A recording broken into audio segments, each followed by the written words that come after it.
Welcome guys to another episode of the Painfully Human podcast. Puro English na to para mahirapan siya. I'm kidding. Today we have someone na iconic yung laugh na yan. I'm so happy he's here. You know him for many, many things, but I know him as genuinely one of the most humble people and the most soft-hearted people I've ever met. Ladies and gentlemen, we have Kuya Empoy on the show. Ay! Guys, palakpakan naman kayo. Thank you for inviting me here. Thank you. Yes, Edward. Thank you, Pastor Edward. Hello. You don't have to call me that. No. Kuya Empoy, thanks for coming on. I wanna get, syempre, itong episode na to is, we could go and talk about so many things. Yes. Pero I want to talk na there's a point na nag-meet tayo recently. Yes. Last year. As in, I always knew you. Parang magkilala naman tayo. Yes. Pero never tayo nag-usap ng About face to life. face about life. Yes. Syempre pag hi hello lang pagdating sa work. Which is kumusta naman muna yung work? Sunod-sunod naman yung may pahinga ka pa ba? Ako ba? Mm-mm. Yung mga yung mga ang tawag doon, nakaraang mga araw, mga linggo, sobrang dire-diretso yung trabaho, ayun. Kaya ayan, syempre praise God kasi meron tayong may time tayo lagi. Every Sunday nakapag You're free every Sunday makakapag-church ka? Mostly, Okay. yeah. So, for context, sa mga nagtataka kung bakit dito si Kuya Empoy, number one, he has a beautiful story. But number two, nag-meet tayo personally in church as well. Yes. And yes. then we met each other in church, and that's the first time na talagang nag-usap tayo. And I was surprised as well because it's an awesome place, awesome way to really talk. Pero tell me, Kuya Empoy, dahil yun ang first time, but tell me, how did this journey, paano nag-start tong journey with you and God and the faith and everything like that what we're talking about? Yes, first of all, English? Kahit anong gusto mo, Kuya.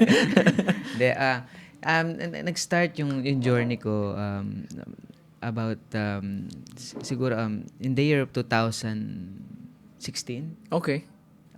Mayroon akong kaibigan na invite ako sa church, something sa church na somewhere in Pampanga. Boundary Pampanga, Baliwag. Yan. And yun, sa Glorious City Church, GCC kung tawagin. Ayan. Okay. Si Renz, ayan, yung kaibigan ko. Nakarinig siya, nung first time niyan, makaka-attend sa church, and then nakarinig siya ng preaching about Word of God. And then, about sa yun yung sa, tama ba? Hindi ko alam yung exact na, na Bible verse about sa babaeng dinudugo. Yeah. Yung humipo sa laylayan ni Jesus Christ na yung about faith, something Right. ganyan. And then yun, nung mga time na yun, nung napakinggan niya yun, wala siyang hindi siya nag-atubili na i-share yung naramdaman niya nung oras na yun, nung araw na yun. And then in-invite niya ako. Sabi niya, next Sunday, sumama ako sa kanya. And then, ganun na nga yun nangyari. In the year of 2016, yun yung first appearance ko sa church. Wow, okay. And then, ang kagandahan nun, yung church na inattenan ko na yon sa Glory City Church is, yung pastor doon is kuya ng best friend ko. Okay. Sa Bulacan. Best friend ni Jaire. Ayan. And then, nung una, pa ako parang, pa ako yung, tinitingnan ko yung mga tao. Parang, yung praise and worship na tinatawag. Right. Weird ba? Nakataas kasi lahat ng mga Oo kamay. nga. Parang, hindi ako sanay. And then, sanay kasi ako, di ba, uma-attend ako ng mga gigs, Summer Slam, mga ganyan, mga music laban, mga something ganyan, before. Pero, nung time na yun na naka-attend ako dun, may something nakakaiba na mahirap explain, mahirap ipaliwanag. Ang tanging nakapagpaliwanag nun is nung umuwi na ako sa bahay. Okay. Tell me about it. Ano Yes. nangyari? Yeah. Nung umuwi ako sa bahay, parang something na nakapokus ako sa isang tanawin dun sa bahay ko, sa balkonahe ko, sa terrace ko, sa taas. And then, suddenly, shinare ko sa, sa family ko. Especially dun sa pamangking ko, kay AJ. Ayan. Yun yung kasama ko ngayon dito sa Manila. Yeah. Kasi dito siya nag-aaral eh. And then, nung shinare ko sa kanya yun, sinama ko siya dun. Tapos yung mga ibang pamangkin ko, tapos family ko na, mother ko, tapos yung ibang mga kapatid ko umattend din doon. And then, yun. Diretso na. Diretso na yung journey na yun. Until now, siyempre hindi naman natin mapiplease yung mga ibang tao na hindi naman lahat is maaaya natin, something ganyan. Pero yung mga ang tawag dito, ibang members ng family ko is na-invite ko doon sa church. And then siguro masasabi ko yung sa journey ng buhay ko na about kay God is hindi siya perpekto. Meron siyang mga distraction. Meron siyang ups and downs sa buhay. Right. Kasi para sa akin is kapag na kay God ka na at kapag ka narinig mo yung calling mo kay God, hindi ibig sabihin is wala ka nang magiging problema pag Christian ka na. Kasi andyan ang kalaban. Andyan ang kaaway. Kasi pag nakikita ka niya na ikaw mismo bilang tayo, whether ng trabaho natin dito sa industriya is about our fame. Nung pala, kaya niya tayo tinawag, something ganyan, na ganyan din naramdaman mo. Kaya niya tayo tinawag, siguro dahil meron siya sa ating gustong ipagawa. Yung purpose natin sa buhay. Yun yung naramdaman ko nung time na yun. 2016. 2016. Wow, okay. 2016. And then, hindi ko maisip na parang may struggle talaga eh. Lagi may struggle eh. Sa buhay, dahil sa weather ng trabaho, ng work, shooting, taping, tapos yung mga pinupuntahan, na mga hindi natin maiiwasan na andun pa rin yung mga gathering na may mga situation pa rin na iinom ako, something ganyan, o saan may party, something ganyan. Pero, andun pa rin yung, hindi mo nawawala sa akin yung pag umaga, yung conviction na parang may kurot sa puso mo na parang hindi ako masaya sa ginawa ko nung gabi. And then, go on, parang naging siya, parang naging cycle na pwede naman ako magganyan, parang ganun yung yun yung naging struggle ko sa path ng life ko. Parang naguguluhan ako. It's either na magtutuloy ba ako or andito ako sa ganitong pagkakataon, nahihiya na ako. Nahihiya ako kay Lord na bumalik kasi nung nakainom ako, nakaganyan ako, something ganyan. So, parang sorry. Hindi, narinig ko lang yung motor. Sorry. Go. Yes, kuya. Pero okay naman. Continuous Continuous lang. Yeah. Okay. Continuous lang. Yun lang. Yun yung ko, pinaka sa na istorya ko. Parang may struggle ako lagi na hindi ko maintindihan. Pero sa buhay na nangyari sa akin is katulad nga nung nagkita tayo. And then sila Pastor Albi, ayan, Pastor James, ayan. Pag hindi ako nakaka-uwi ng Bulacan, dito ako nakakapag-church sa Ortigas, sa church, Sa Favor. sa Favor. at nakakatuwa lang isipin kasi yung mga ibang cornerstone artist na mga kapatid ko doon is doon din sila nag-church. Yung bang parang hindi kumpletong life ko, hindi kumpleto buhay ko kapag hindi ako nakapagsimba. Hindi ako nakapag-church. Parang may emptiness, something ganyan. Yun yung ano ko eh. But Kuya Empoy, I wanna talk. If I remember, kung tama yung pagkakaalala ko, nung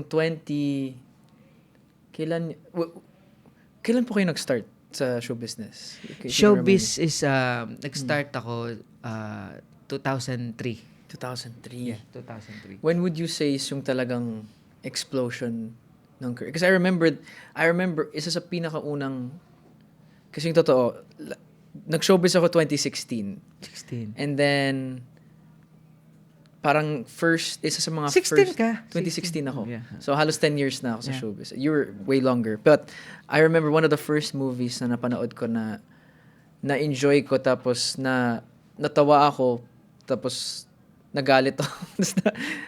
Is yung Kita-Kita. It really was. That was a moment for me na, lalo lumaki ako sa ibang bansa. At hindi ako masyadong familiar sa Philippine. I mean, I was used to the Filipino culture, pero yung art ng mga Pinoy. And I consider myself Filipino as well. I'm half, mas close ako sa Filipino side kasi yung British side. Hindi ko siya na-appreciate. So, yung mga unang influences ko, I have to be honest, si Glock 9. Kahit di ko maintindihan yung rap, nagustuhan ko yung flow. Yes. And Kita-Kita was a big point. There's a song, Healing by Mark Carpio. Tagalog song. So, for movies, it was you. For music and rap, ang hili ko talaga hip-hop, si Glock 9. Tapos yung art ng pagkanta, si Mark Carpio. So, there's different influences that I had mayroon din sa sayaw, and of course, but in terms of art, movies and art, I remember that was really a big moment kasi parang for the next year or two, pagkatapos ng Kita-Kita, laging may heartbreaking twist yung mga pelikula. Kaya hindi ko na tuloy ma-enjoy yung times na yan kasi like every movie is may pain. May pain yung movie, may twist. May kurot May kurot. And so, for me, I don't remember the whole story, but would you say that was a big time sa career mo? Would you say na yun ang time na talagang siguro big for you? masasabi ko na yes, yun. Kasi na nag-start ako ng 2003 tapos tapos sunod-sunod na yon yung mga taon na yon. Okay naman yung career ko. Sa kabutihan ng Panginoon, hindi ako nawalan ng project talaga. Laging meron talaga. And then, sumakto yung 2016. 2016 is, yun yung yun yung nakakilala ko kay Lord.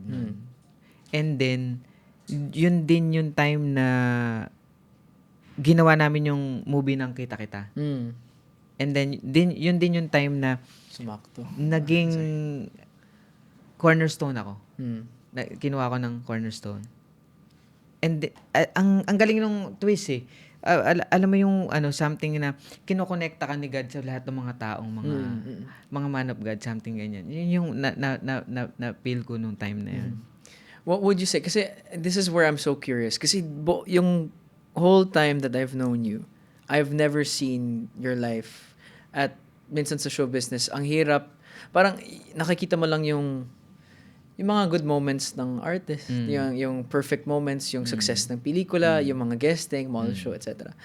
Pero wala masyadong time para makilala kung sino yung mga artists behind the camera. Yeah. So before, I always thought that you were okay. Parang you had a good pero I guess ganun din yung ang tingin ng iba sa akin or other people. So if I can ask, ano ba yung mga hardships that you had? Kasi I thought after that time na palagi kang may work at successful lahat. But you said yourself na may moments na parang pagka-uwi mo.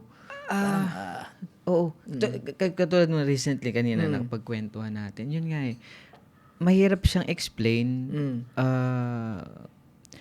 Actually, maganda yung itong gantong conversation yung natin, yung pagkukwentuhan natin ngayon.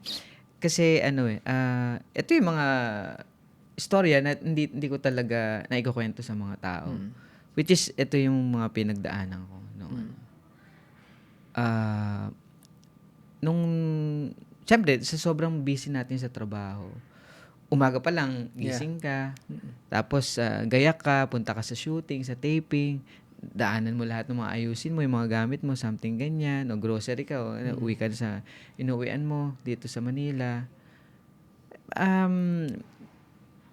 Parang, yun nga, katulad na nakwento ko sa'yo kanina, parang may, pag uwi mo ng bahay, parang may kulang.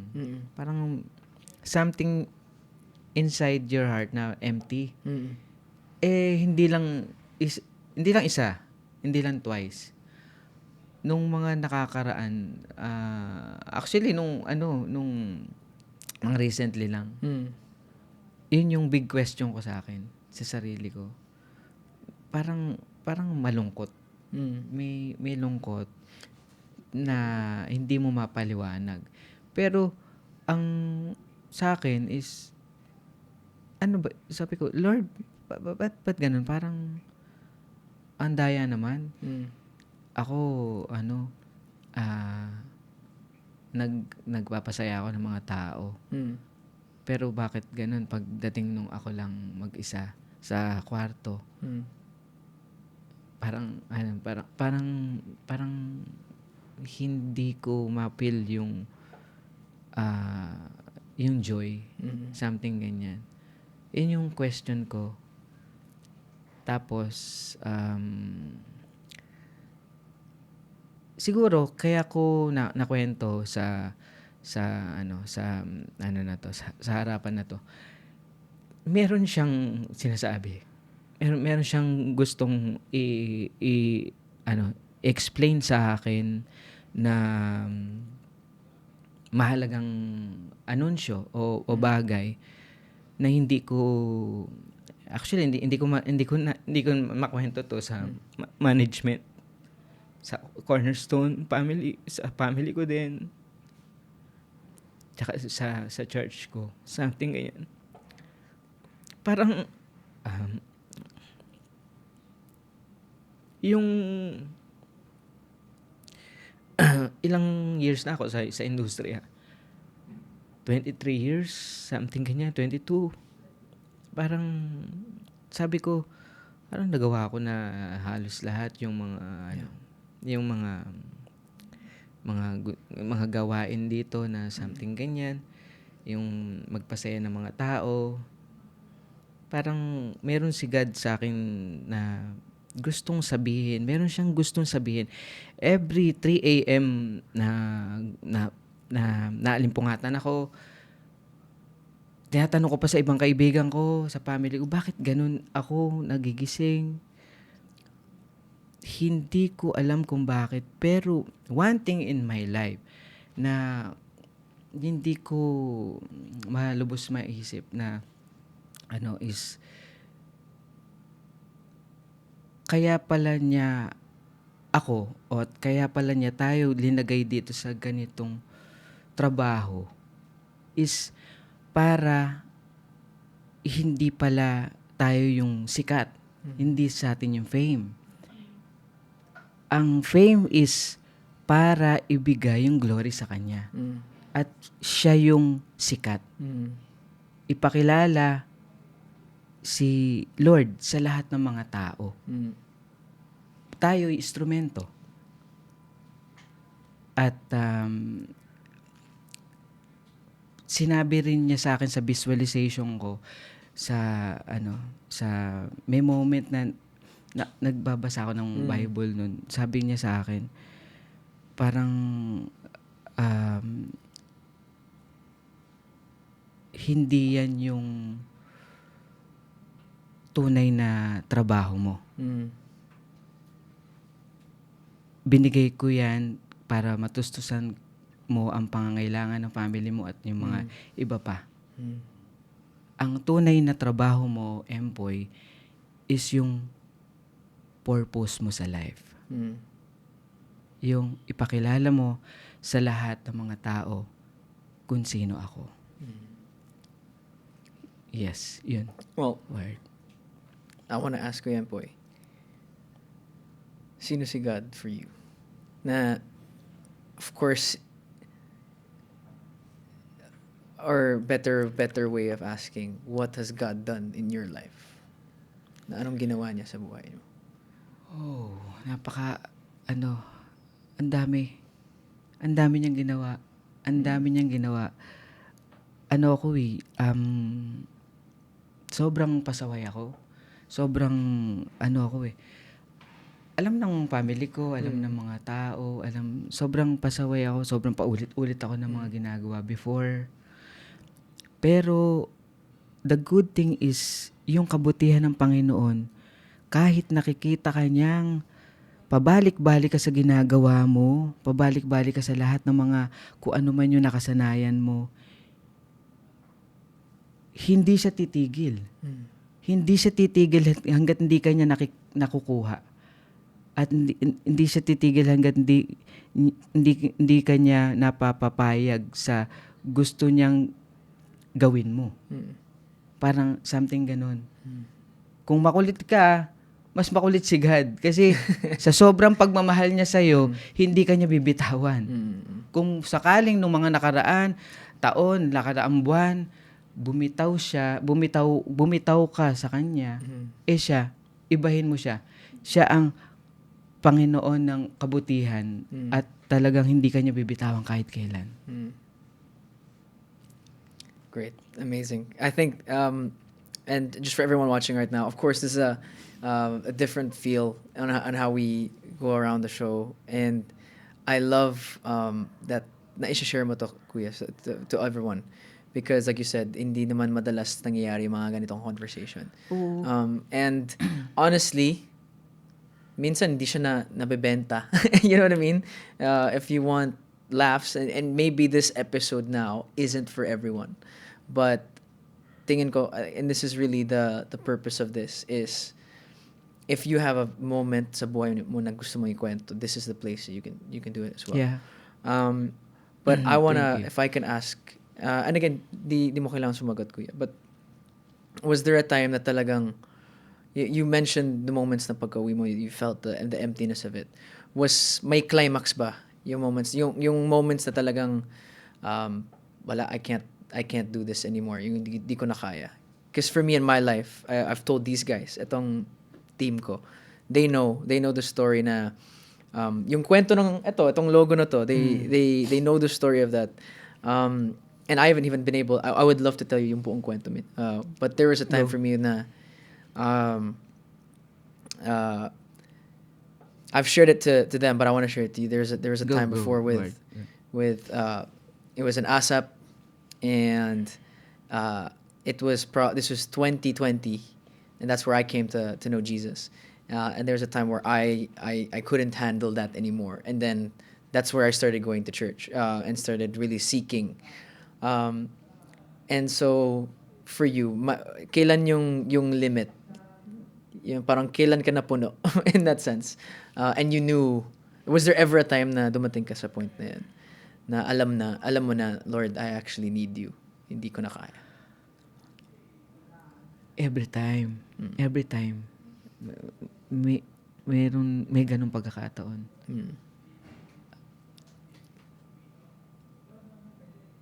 Lagi. And do you feel na parang there's a point where parang, how do I say this? Kasi the reason I value this conversation now as well is minsan kapag tinry mo i-open tong conversation na to sa dressing room or before a show or after a show, parang ano ba naman, bro, wag muna. Like parang there's either pagtatawanan ka or they won't take you seriously. May mga ganun na moment, di ba? Pero hindi natin maiwasan yung ganun. Oh. Kasi minsan, ang kailangan lang yung masaya lang, or that's what's wanted and what's needed. So, for you, was that a struggle in the past? Na what would you do? Kasi ako, gusto ko rin I have a community here. I have people that are there. I get to talk to a lot of people. But my my prayer is na more people, lalo na sa industriya natin, na they can have that type of conversation as well. Yes. At nabanggit mo rin, you want to also be able to share your testimony to many people as well. So I find that amazing as well. Amen. I wanna talk about some early moments as well. So actually, I wanted to share that straight away at the beginning. So I'm grateful that you talked all about that, yung story mo, yung journey mo. What I want to know now is nakwento mo yung dati, nakwento mo yung encounter mo with God. Now, ano yung hope na meron ka for the future to come? In the sense of, you've encountered God. I've seen how, parang nakwento mo rin, and I've heard from you off camera, na there's been a change in your life. At yung ginawa ni God sa buhay mo. So what would you say is that, yung bagong chapter, yung new chapter sa buhay mo? Yeah, so, yan, for example, yan. Yan, si God, yan, nakikinig siya ngayon sa mga moment na to at happy siya sa ganitong conversation. Gusto ko sabihin sa kanya na lagi niyang ingatan yung puso't isip ko at desisyon ko sa buhay. At wag na ako yung manguna sa desisyon ko. Siya na ang magdesisyon sa mga desisyon ko. Siya yung magdidesisyon sa akin. Yun. And you have the community for that as well. I want to honor it. Thank you, Kuya Empoy, for sharing your story as well and your heart. But now, ang tanong ko sa'yo, kasi even for me, I'm willing to step out of show business as well. But for you, parang ang naririnig ko is, you want to continue in show. You're not leaving showbiz naman. Tuloy pa rin, no? Oh, yes. So, it continues, yeah. So even in that, ano yung mga, now that you carry that, that you're walking with God, Yeah. ano yung mga dreams na meron ka for the future? For your future in showbiz. Sabi mo nga, you've done a lot. Pero now, what does it look like? Ganda nung tanong mo na yan. Yun. Siguro, ang mga dreams ko, marami kong pangarap eh. Pero siguro yung pangarap ko talaga, yung pangarap ng mga tao sa akin, especially yung pamilya ko. At alam ko naman na nakikita ni Lord yun. Yun yung talagang lagi kong daily devotion sa Kanya. Na dumating na yung the partner sa buhay. Kasi gusto ko na rin talaga magkaroon ng mga anak, something ganyan. Yung nakakasama ko pagtanda. Yan. Kasi na ako ngayon, 23 years old na ako ngayon. 23. That's right. Yeah. That's right. Para, di ba, parang magkaedad lang kami paglaki niya, di ba? Yun, yun yung pinaka dream ko eh. Okay. At syempre, ang most of all, yung dream ko talaga na actually hindi ko dream to, dream ni God na yun talaga hipuin niya ang puso't isip ko lagi na makapag-share ng salita niya sa mga tao. Na yung walang hindi nahihiya, yun kaya ko talaga. At yun talaga yun eh. And I believe that you're gonna do that as well. But now I'm curious, dahil nasabi mo na yan. So if ever may prospect ka, and you have someone that, ano yung criteria na gusto mo sa isang partner? I'm curious na. Because I'm sure nagbago over the years. Meron kang ideal woman or ideal picture of a woman? Siyempre yung maraming laman yung ATM. Tapos, hindi, joke lang. Gusto ko yung magaling kumanta tsaka magluto at masarap kausap. Yan. Okay. So, eto na. Send in your parang may submission. tatawagin ka pa doon sa labas. Pasok po! I wish I could. But, no, if you're gonna submit an entry, send mo lang kay Frankie. May mga audition for that as well. But, no. May pa-audition. Gusto mo, pwede naman. May warehouse naman dito. We can have that there as well. But I'm curious, with where you're going now, I love the story. I love the direction. I love your humility, kuya. Kasi hindi lahat ng mga artists, they can say this. And I think it takes a special type of confidence na i-share yung kwento. Yes. Actually, Edward, Mm. first time kong mag-guess na seryoso ko. Na ganito. Lahat, lahat ng interview, lahat alam ng mga tao na Mm-mm. binabahog ko lang, lahat inaano ko. Pero, nung nag-message siya sa akin kasi sa Viber, nung nag-message ka, Nung walang last week lang, actually. walang atubili talaga. Sinabi ko talaga sa road manager ko, kay Ate Frankie, tsaka sa handler ko, kay Ate Tin, na go ako. Kasi, ito yung kailangan. Mm-mm. Tapos, parang, hindi naman graduate, pero, paulit-ulit ako ng ginagawa. Yung sa mga interview ko na oo, alam naman na it's given na nakakatawa ka, na nagpapatawa ka, nagpapasaya ka. Pero yung other side of your life, na malaman ng mga tao kung ano yung kabutihan ng Panginoon sa'yo sa araw-araw. And there's something na palaging actually, hindi ko alam kung paano i-pronounce yung last name niya. Si Kuya Nonong, yung komedyante. Yes. Si Nonong. Yeah, si Kuya Nonong. Kasama ko siya sa PBB. Okay. At siya mismo, Siya pala batch mo, di ba? yes. Okay, So, nung 2016, malapit na mag 10 years. Sinabi niya dati, or actually, hindi niya sinabi. Pero may naalala kong quote, may nakita ko sa Instagram dati. Tagal na the comedians are two things. Usually, they're one of the smartest talaga, unang-una. Pero pangalawa, they're usually the people that carry the most either pain or sadness in their heart. Kasi, from that, they know how to make the jokes and the comedy. Yeah. At kay Kuya Nonong ko unang nakita yon. Kasi syempre, sa loob ng bahay, he's so funny. As in, nakakatawa na talaga siya. But then I remember seeing him outside the house. Na hindi ko sinasabi he was acting. Pero nakita ko rin, okay, they're not always happy. Kasi parang imposible na you're always happy.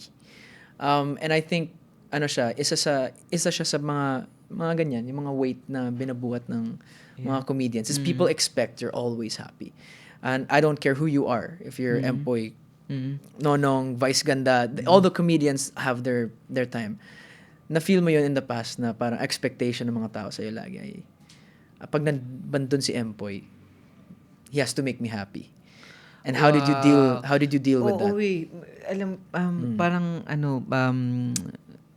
na-experience ko, hindi lang mga isang beses, ilang dalawa, palagi. Kasi, parang, para sa amin mga komedyante, parang ito yung weather ng work namin, something ganyan. Pero, syempre, pag tao lang rin naman tayo, at meron tayong mga pinagdadaanan din sa buhay, kaya, yun, parang, ang hirap kasi kapag lalo na pag nasa labas ka, kailangan, Shucks, o nga, no? lagi kang nakangiti, lagi kang nakakatawa, something ganyan. Pero, may mga moments na, nakakasalubong mo sa mall, o ganyan, o kung saan man mga lugar, something ganyan. Uy, ang bango pala niya sa personal, ganyan, ganyan. May mga ganun may mga, tas, uy, ang tawag doon? Patawa ka, uy, patawa ka naman, patawa ka nga, May mga ganun. Oo, may mga ganun. Patawa ka nga, ganyan. Natatawa ako pagka gumagano sila talaga. Patawa ka naman dyan, uy. Boy, nakakatawa. Sa TV, nakakatawa ka. Sige nga, patawa ka nga. What? Nakakatawa. Kasi, ako nainis ako dun I'm not gonna lie. Patawa ka nga. Sige nga, di mo pala kayo. Sige nga, Hindi, may mga ganon. Aso. Uy, tricks. No, because I'm not gonna lie. I feel medyo na-validate ako. Kasi, may mga ganon na, Siyempre, mostly yung mga kasalumuatan, yung mga bata, mga ganyan. Yeah. Pero sa iba, mga joke lang yun. Yeah. Pero natatawa kasi ako pag ganun. Kasi na-consider nila na one of comedian ka, something ganyan. Pero they didn't know kung ano yung pinagdadaanan mo sa araw na yon, something ganyan. Yeah. ang para sa akin parang from Bulacan sa amin sa Bulacan. Parang from house tapos sakay ka sa sasakyan, travel ka, pa-NLEX ka, bago ka magbalintawak o bago ka pumasok ng studio ng ABS o GMA o TV5 o saan ka pupuntang shooting o taping, parang kailangan mong isuot yung jacket ng pagiging komedyante mo. Suot mo maghapon yun sa trabaho mo. Tapos, after work, after shooting, uubarin mo na ulit yun. Iiwan mo na ulit. Pag uwi mo ng bahay, ikaw na ulit yun. Yung real employee o real something na tayo. Yun yung meron